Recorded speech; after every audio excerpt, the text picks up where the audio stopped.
Hello student, myself Prashant Singh, and today is going to start the class 9 political science. First session, what is democracy and why is democracy? In the previous video we discussed about the arguments against democracy. In this video we discuss about arguments for democracy. Arguments for democracy means यानी उसके advantage, उसकी merit, arguments for democracy and arguments against democracy. Arguments against democracy में हम उसके demerits देख रहे थे, ठीक है, उसके डिसएडवांटेजेस देख रहे थे. यहाँ पे हम उसके एडवांटेजेस देखेंगे, उसकी मेरिट देखेंगे, है ना. तो let us start with the, इसमें एक केस हम देखते हैं चाइना फेमाइन का, है ना. चाइना में बहुत बड़ा फेमाइन पड़ा 1958 to 61 के बीच में. ये जितने भी साउथ एशियन कंट्रीज थे उस पर ये फेमाइन अफेक्टेड किया था, ठीक है. वर्ल्ड रिकॉर्ड फेमाइन था ये, और करीबन चाइना में 3 करोड़ पीपल डाइड, ठीक है. ये पूरा करीबन 3 करोड़ पीपल लोग मरे यहाँ पे. During those days Indian economic condition was not much better than China. उस समय चाइना की इकोनॉमिक कंडीशन और इंडिया की इकोनॉमिक कंडीशन कोई ज्यादा अंतर नहीं था, ठीक है. जबकि देखा जाए तो इंडिया में ऐसा कोई फेमाइन नहीं पड़ा. क्यों नहीं फेमाइन पड़ा? इसका कुछ रीजन है भाई. यहाँ पे की best form of the government थी, डेमोक्रेसी थी. तो डेमोक्रेसी में तमाम तरह की अपोजिशन पार्टियां थी, आपके अपोजिशन करने वाले थे, क्रिटिसाइजिंग करने वाले थे. तो यहाँ पे जो पॉलिसी थी वो बेटर पॉलिसी थी. इसकी वजह से वहाँ पे क्या हुआ कि इस तरह की फेमाइन नहीं पड़ी, है ना. तो यहाँ पे इकोनॉमिक्स थी, जो इकोनॉमिक्स थे उन्होंने ये कहा कि this was result of different government policy. ये नतीजा किसका था? डिफरेंट गवर्नमेंट पॉलिसीज का. वहाँ पे कुछ पॉलिसी अलग थी, यहाँ पे कुछ पॉलिसी अलग थी. वहाँ पे क्या ऑटोक्रेसी. ऑटोक्रेसी का मतलब वहाँ पे मेन जो शासक था वही सारा निर्णय लेने के लिए तैयार था, है ना.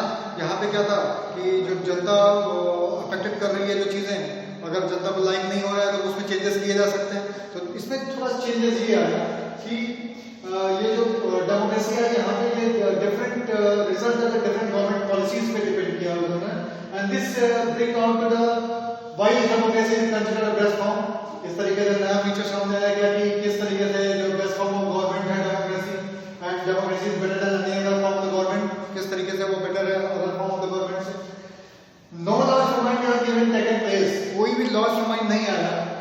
एक तो चाइना नहीं आया होता. अगर क्या होता, इन चाइना है जब मल्टी पार्टी इलेक्शन होता, वहां पे अपोजिशन पार्टी होती, एंड वहां पे फ्री प्रेस होता, तो एक्साइज, ठीक है.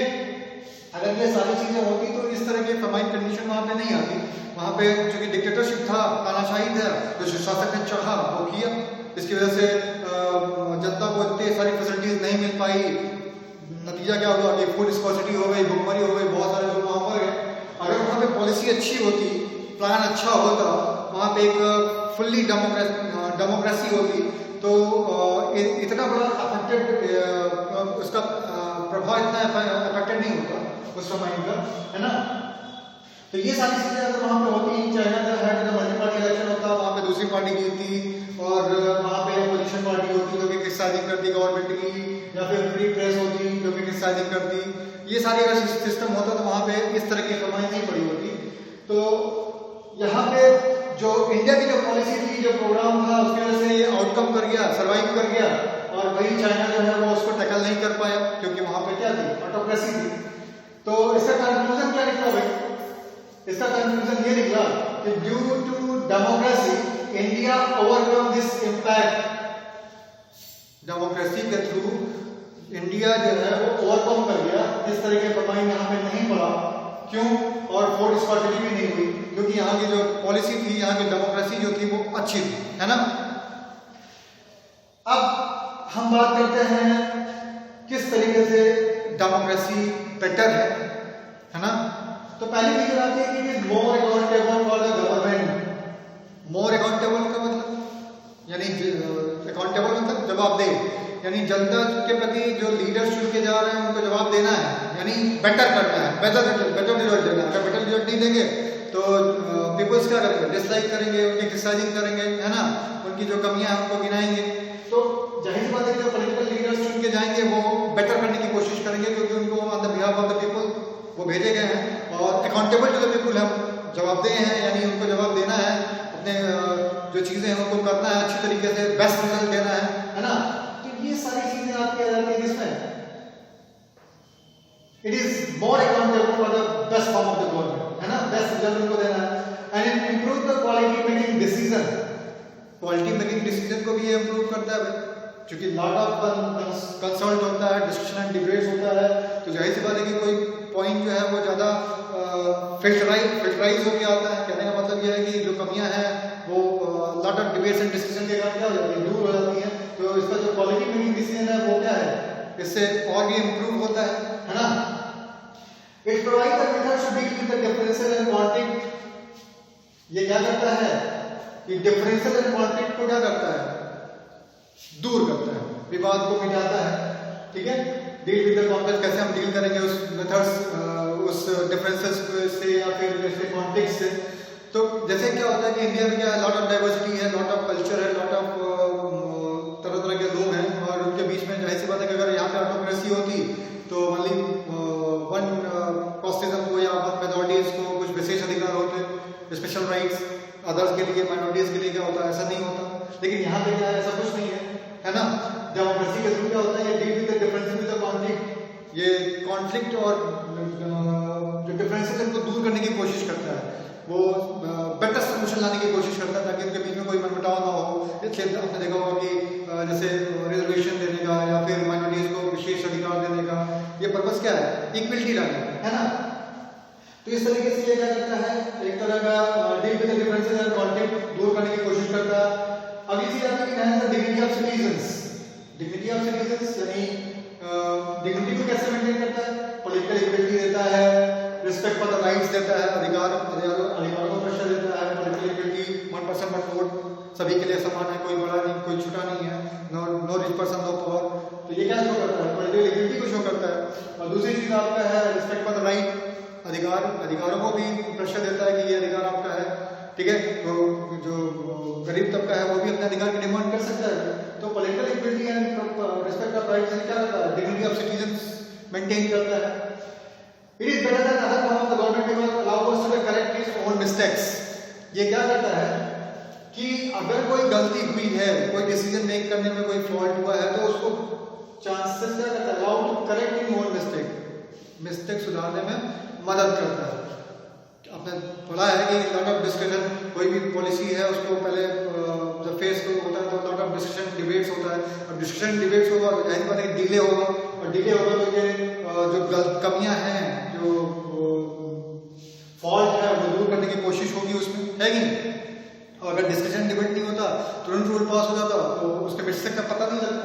लेकिन यहाँ पे क्या है कि लॉन्ग डिस्कशन डिबेट होता है, इस वजह से मिस्टेक्स पता लग जाती हैं और मिस्टेक्स को दूर किया जा सकता है। तो यहाँ पे ये भी चीज है कि better than other form of government because allow us to correct in own mistakes, है ना।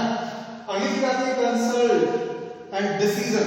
ये जो कंसल्ट एंड डिसीजन होता है ये क्या करता है, नॉट इररेस्पेक्टेबल डिसीजन, इररिस्पांसिबल डिसीजन को ये मेंटेन नहीं करता, रिस्पांसिबल डिसीजन लाता है ये, और क्या करता है उसकी क्वालिटी को मेंटेन करता है ना।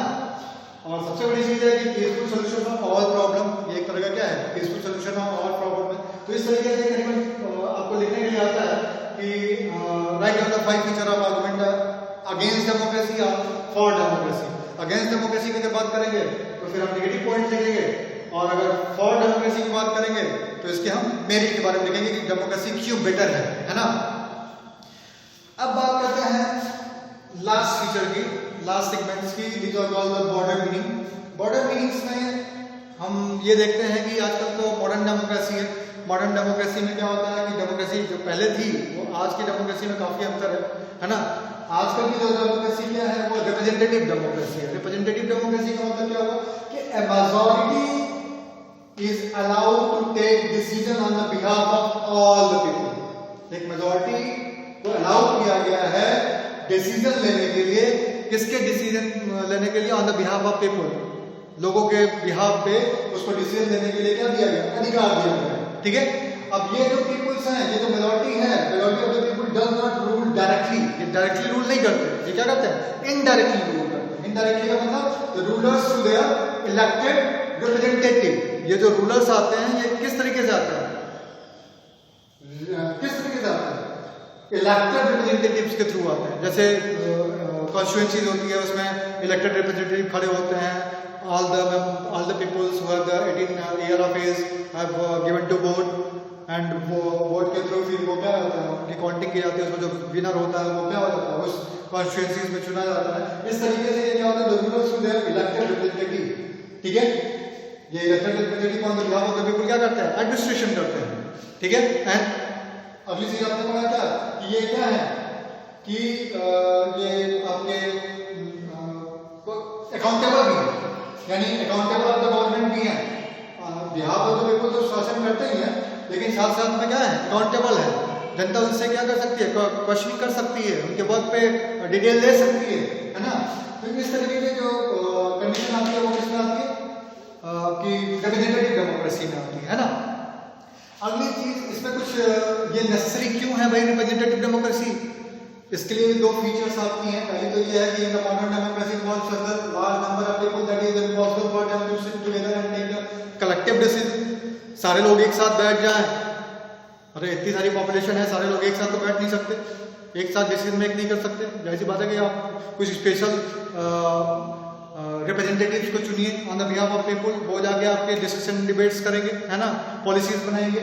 तो यहाँ पे ये प्रॉब्लम क्रिएट होती है कि क्यों नेसेसरी है रिप्रेजेंटेटिव डेमोक्रेसी, क्योंकि सारे लोग एक साथ बैठ के एक साथ बैठ नहीं सकते, कलेक्टिव डिसीजन नहीं ले सकते, और भी क्या चीज़ है कि सबके पास टाइम नहीं है भाई, है ना।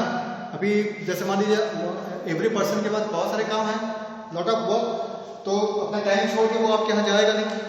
जैसे मान लीजिए अभी आप बोल रहे हैं कि सारे लोग इकट्ठे होंगे, एक डिसीजन मेक किया जाएगा, तो अगर आपके पास समय होगा तभी तो आप जाएंगे वहाँ पे, ठीक है। तो यहाँ पे ये प्रॉब्लम्स क्रिएट होती है, दो तरह की प्रॉब्लम्स क्रिएट होती है। एक तो पहला कि सारे लोग एक साथ बैठ नहीं सकते कलेक्टिव डिसीजन लेने के लिए, दूसरी चीज कि हैव नॉट टाइम, उनके पास इतना समय नहीं है, और उनकी डिजायर भी नहीं है, उनके पास स्किल भी नहीं है, ये सारी चीजें उनके पास नहीं है, जिसकी वजह से वो सारे लोग इकट्ठे होकर कोई चीज कंक्लूजन नहीं निकाल सकते। इसलिए वो क्या करते हैं, ये रिप्रेजेंटेटिव अपने भेजते हैं, ये representative on the behalf of the people क्या करते हैं, मेजर डिसीजन को टेक करते हैं, है कि नहीं, मेजर डिसीजन लेते हैं किस पे, on the behalf of people and accountable to the people, ठीक है। अब ये तो हो गई तो ब्रॉडर मीनिंग की। ब्रॉडर मीनिंग में फिर और भी चीजें आती हैं कि किस तरीके से डेमोक्रेसी जो है वो कैसे डिस्टिंग्विश करेंगे, कि distinguish between democracy and good democracy. Good democracy and democracy में क्या, डेमोक्रेसी का तो मतलब यही हो गया कि ruler are elected by the people, ठीक है। लेकिन गुड डेमोक्रेसी की बात करेंगे तो वहां पे डिस्क्रिमिनेशन नहीं होना चाहिए, everyone has equal before the eyes of law, सभी लोग समान होने चाहिए लॉ में, and appointed by the people, no malpractices, free and fair election होना चाहिए, every citizen must able to play the equal role, ठीक है, इन डिसीजन मेकिंग सभी को बराबर रोल प्ले करना पड़ेगा उसमें, and enjoy the complete liberty, सारी स्वतंत्रता दी जाएगी, सारे राइट्स दिए जाएंगे। ये क्या है, गुड डेमोक्रेसी की फीचर। तो डिस्टिंग्विश कर इजीली कर सकते हैं भाई डेमोक्रेसी और गुड डेमोक्रेसी में। डेमोक्रेसी में क्या होता है कि नॉर्मल डेफिनेशन के थ्रू जो चीजें आती हैं, जो फैक्चुअल चीजें आती हैं, वो रूलर और इलेक्टेड बाय द पीपल, वो डेमोक्रेसी के अंतर्गत आ गई। अब गुड डेमोक्रेसी में क्या हुआ कि ये सारी चीजें नहीं होनी चाहिए, डिस्क्रिमिनेशन नहीं होना चाहिए, या फिर पार्शियलिटी नहीं होनी चाहिए, equal before the law, law के सामने सभी लोग क्या होने चाहिए, बराबर होने चाहिए, माल प्रैक्टिसेस नहीं होने चाहिए, है ना, आपके लिबर्टी जो कॉन्स्टिट्यूशन राइट्स हैं वो आपको मिले होने चाहिए, है ना। अगली चीज एक और आती है कि what is the differences between minimal democracy and democracy, ठीक है। तो मिनिमल डेमोक्रेसी क्या है कि form of the government some major form of civil rights are given to the citizen, कुछ major form of civil rights दिए गए हों, बाकी सारे अधिकार ना दिए गए, कुछ some major form of the civil right are given to the citizen of the minimal democracy, ठीक है। तो इस तरीके से हम देख सकते हैं कि डेमोक्रेसी तो बेटर है ही है कि नो कंट्री है, लेकिन यहाँ पे हम ये देख सकते हैं कि कोई भी कंट्री में परफेक्ट डेमोक्रेसी नहीं है, यानी सारे रूल्स फॉलो नहीं हो रहे हैं। अब जनता क्या है, we the people make it, लोग क्या कर सकते हैं, उसको बेटर बना सकते हैं। जैसे इंडिया में क्या है कि लोगों द्वारा बेटर बनाया गया है डेमोक्रेसी को, कि यहाँ की best form of the democracy है। पाकिस्तान में, चाइना में इस तरह की डेमोक्रेसी नहीं है। तो इस तरीके से हम ब्रॉडर मीनिंग आपने ब्रॉडर मीनिंग में खासतौर पर डेमोक्रेसी को हम शो करेंगे और उसके जो फीचर्स है कुछ डेमोक्रेसी को दिखाएंगे कि किस तरीके से बेटर डेमोक्रेसी है वो, है ना। तो ये लेसन आपका फिनिश हुआ। नेक्स्ट लेसन पे फिर डिस्कशन एंड डिबेट्स करेंगे। Thank you very much, have a nice day.